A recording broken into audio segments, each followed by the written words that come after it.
HTTP response headers, again typically headers are information that the server wants to send to the client. The most interesting one in these would be the set cookie, which we'll see later. This is how the response looks like on the wire. So we have the HTTP response line and then the various headers and then the content, right? HTTP is anonymous and stateless. The reason I say it is stateless because HTTP within itself does not provide any session management or statefulness where it can identify the user or the specific system. This is how HTTP works. For every state change, that is after a request and a response is completed, the state is lost. Okay, now how is then state maintained in HTTP? The onus is completely on the developer or the framework.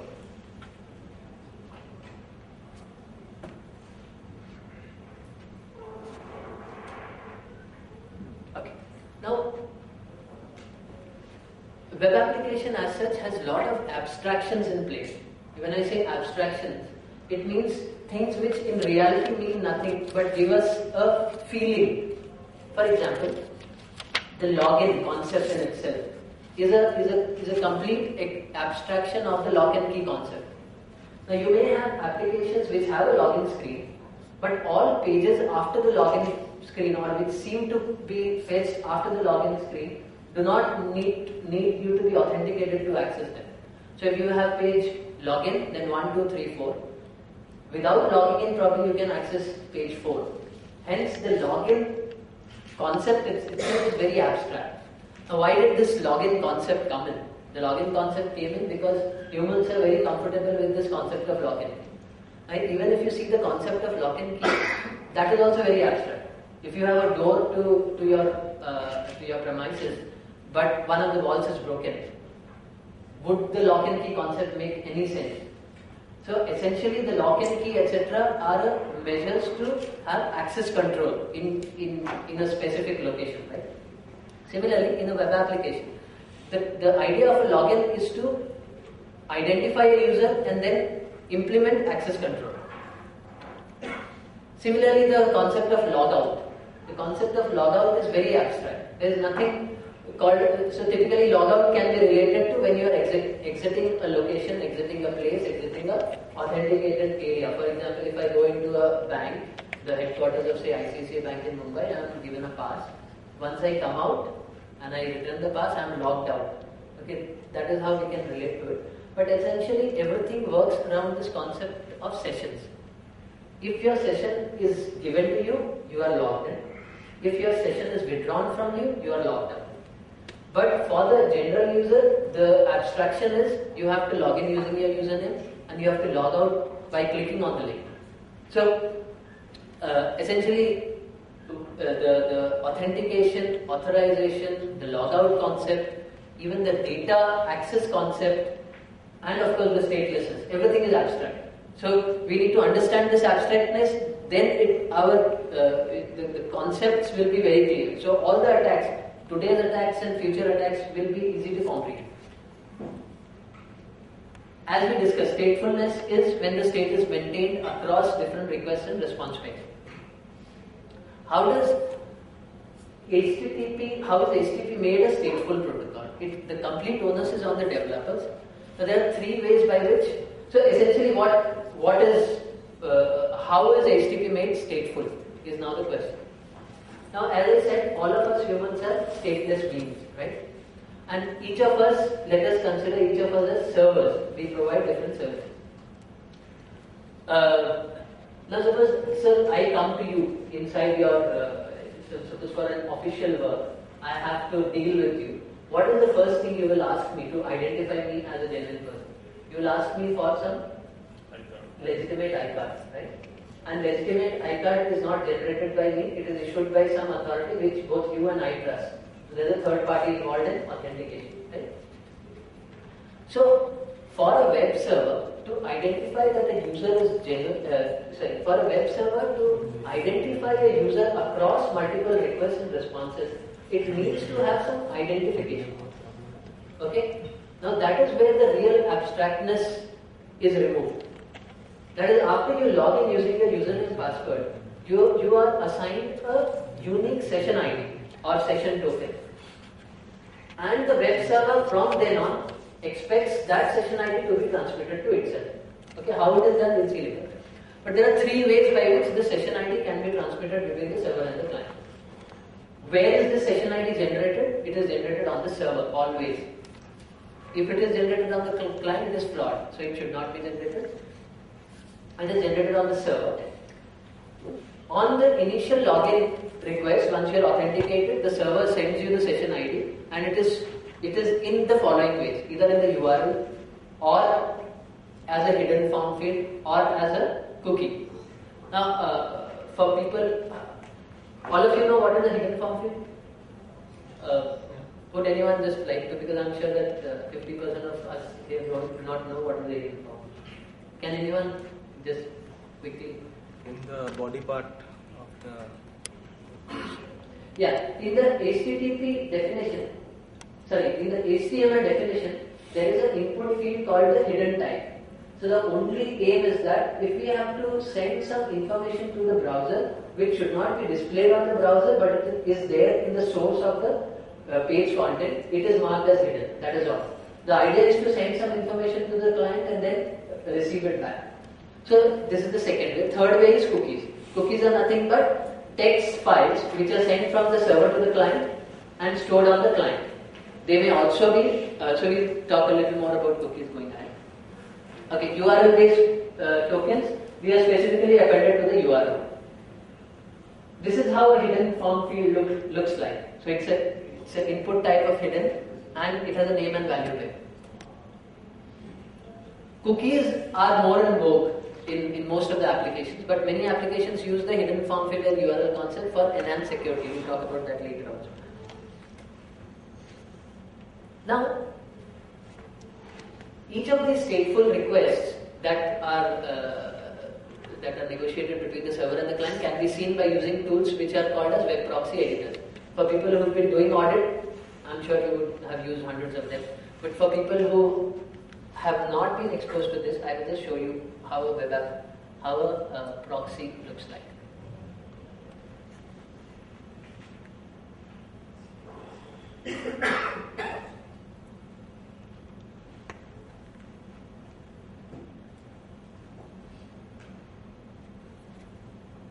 How many of you here have used web proxies?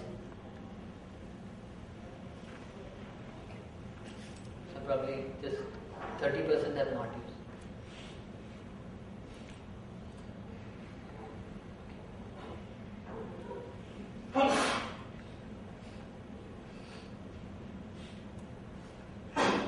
The web proxy essentially is a tool which sits between your browser and the server. It understands the HTTP protocol and helps you in intercepting the traffic. That is all to it. It is just like a man in the middle tool, but it has no intelligence in itself. It just stops the traffic, allows you to view it, modify it, and send it to the client or the server respectively.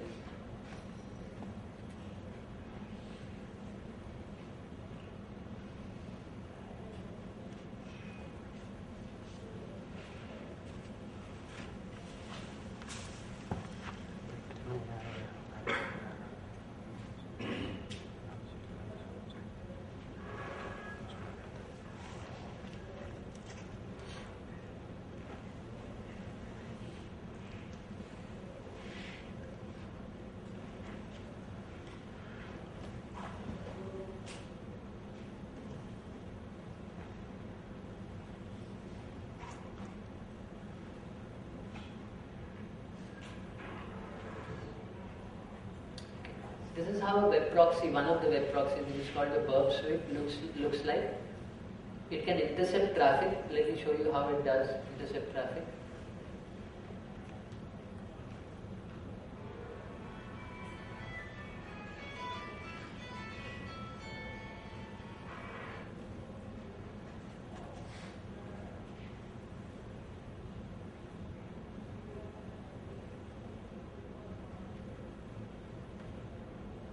See, if you see the entire traffic which is sent from the client to server is intercepted on this proxy. It allows you to modify and submit.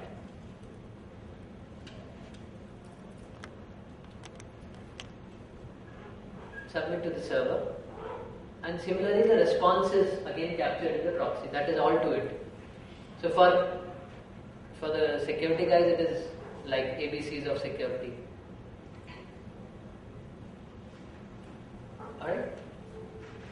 So essentially the idea here of using it, okay, let me bring another idea here, that the web proxy itself cannot be used on its own to attack applications.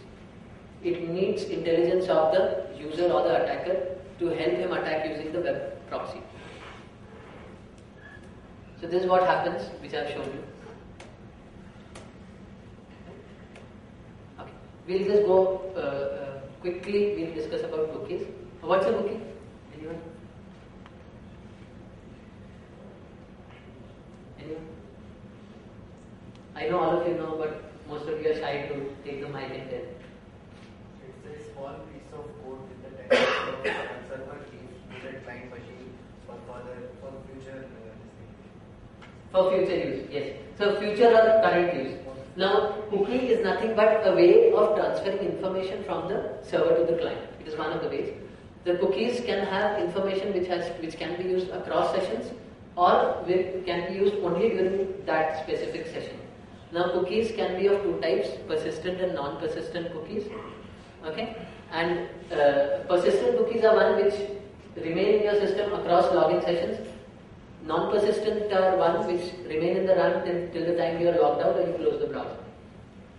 Cookies enable the client and the server to maintain session. That is all to it. Cookies can be set using HTTP headers or JavaScript.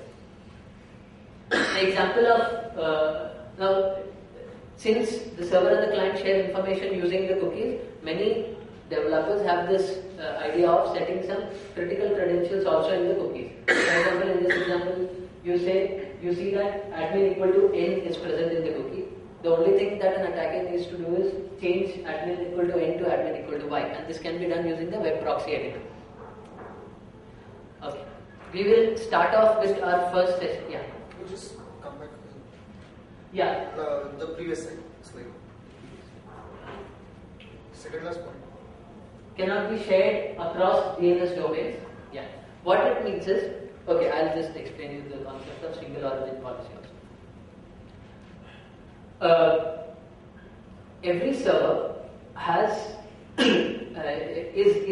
revolves around the concept of a domain. For example, Yahoo.com, Facebook.com, Orkut.com, etc. are domains. These are called DNS domains. Now, if a cookie or a session token has been issued by one domain, a browser which is currently connected to another domain cannot access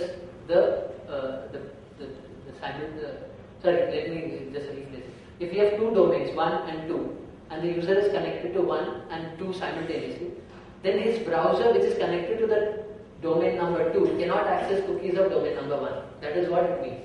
Cannot be shared across domains. It makes sense. Or else an attacker's website could access your cookies which are opened in all your other tabs of browsers. Hence this is called the single origin policy. Single origin policy also states that when your browser is sending a cookie to an X domain, it can pick up the cookies only for the X domain from the cookie store. It cannot pick up cookies for the Y domain. That is what the single origin policy states. Alright, we'll straight away, yeah. When you mentioned about the cookie can be reside in the machine as well as the memory. Yes. Generally file-based, right? Cookies. Yes, it is file-based, but then if it is set to, cookies can be persistent or non-persistent. If it is non-persistent, the expiry date will be set to something which is very old. Hence, it will remain in your RAM. It will not form a file. Right? Is there any way to view To?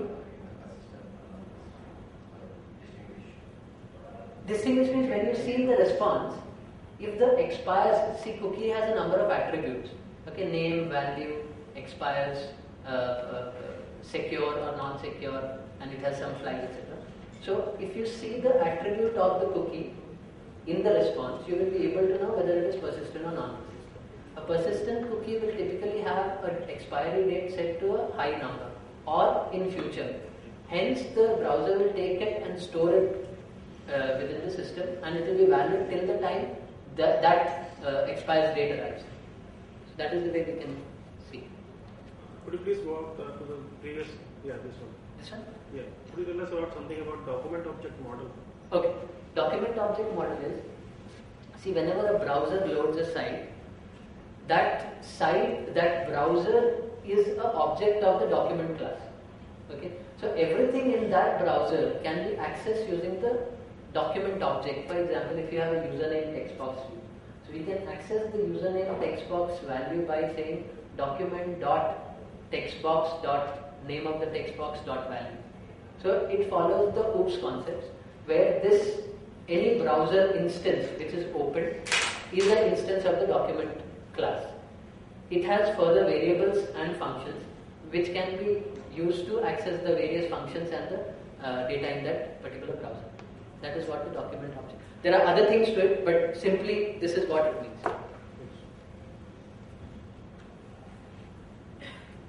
Okay. We'll quickly go to SQL injection. I'm sure many of you would have seen the code or 1 equal to 1, etc. stuff. But there is more to it.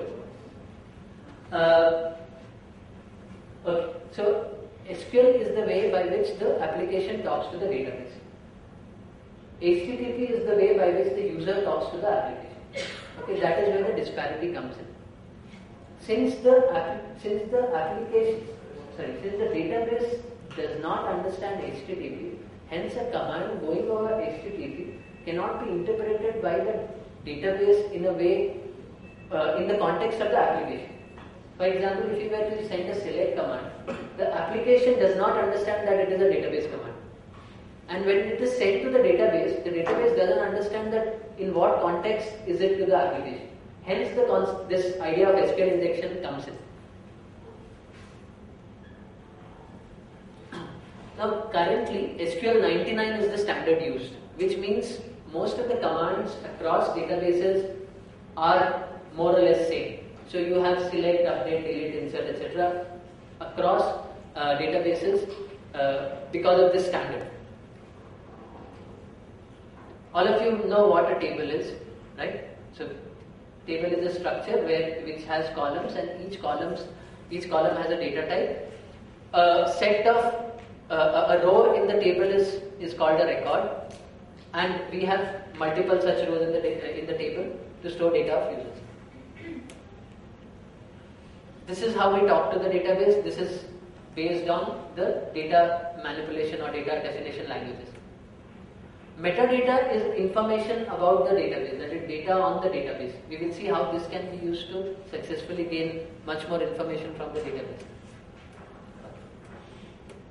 So essentially this is what SQL injection is, and I'm sure that all of us know here about it. We will go into some conceptual level of SQL injection so that even the advanced SQL injection is simple to comprehend. SQL injection is an application problem or a database problem?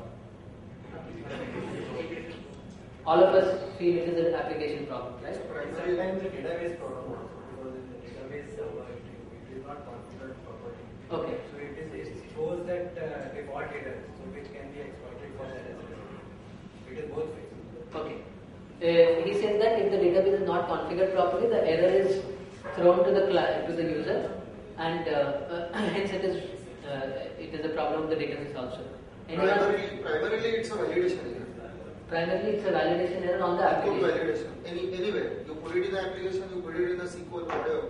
It's primarily input validation error. Input validation problem. Okay. But it is an application problem. Or is it a database problem? Depends where you put it in.